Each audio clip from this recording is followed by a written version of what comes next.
Hello student, in the last class we had completed the chapter number 4, the numerical portion, and today we will start the new chapter, chapter number 5. The name is law of motion. तो आज हम chapter number 5 को start करेंगे जिसका नाम है law of motion. ठीक है.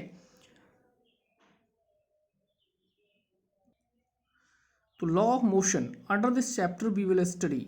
इस चैप्टर के अंडर में हमें क्या क्या स्टडी करनी है. तो सबसे पहले एक कॉन्सेप्ट ऑफ फोर्स की स्टडी करेंगे.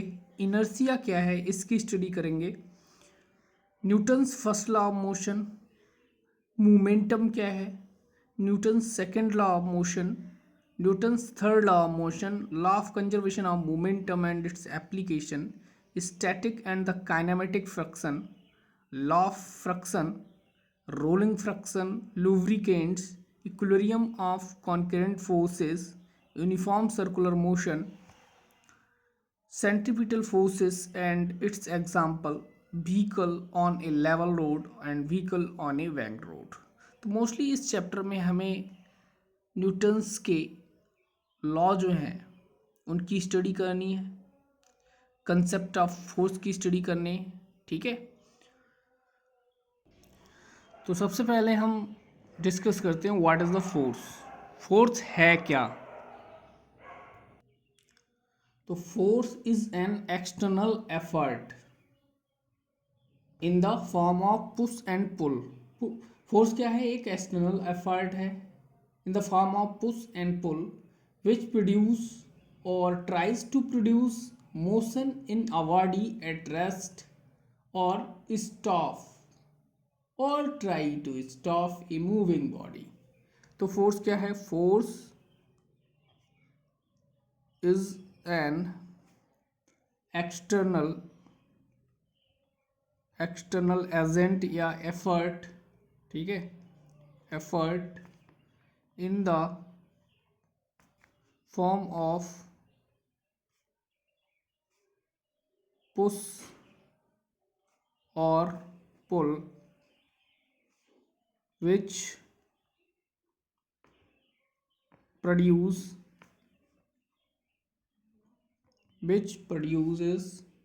or tries to produce motion in a body at rest.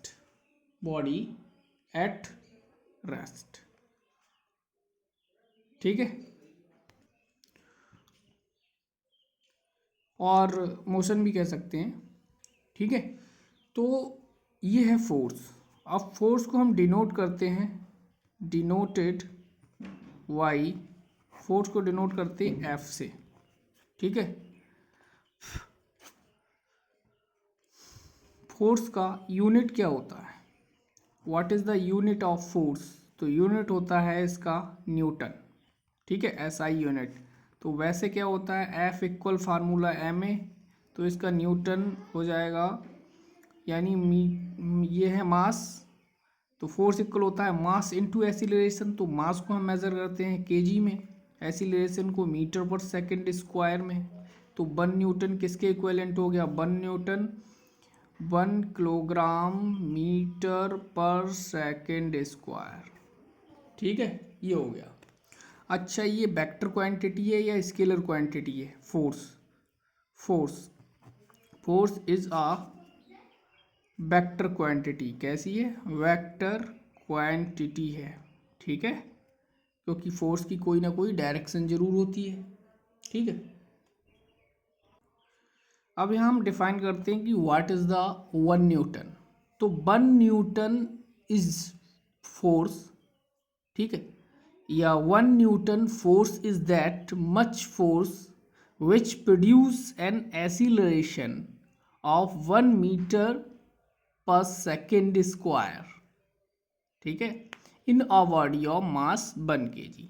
तो 1 न्यूटन क्या है. 1 न्यूटन फोर्स है is that much force which produce an acceleration 1 metre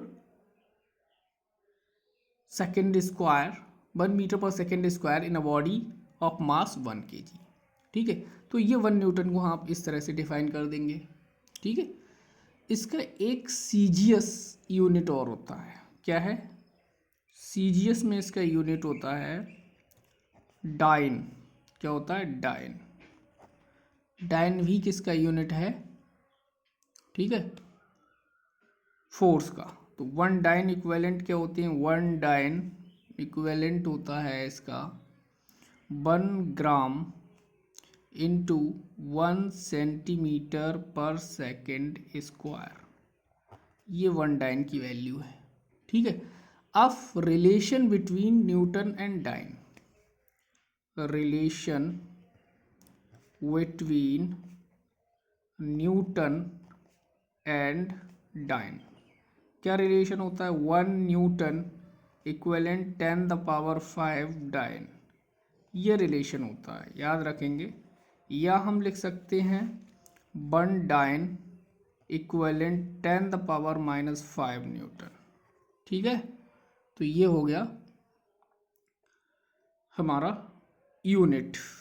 ठीक है, डाइन किसका यूनिट है? फोर्स का। ठीक है,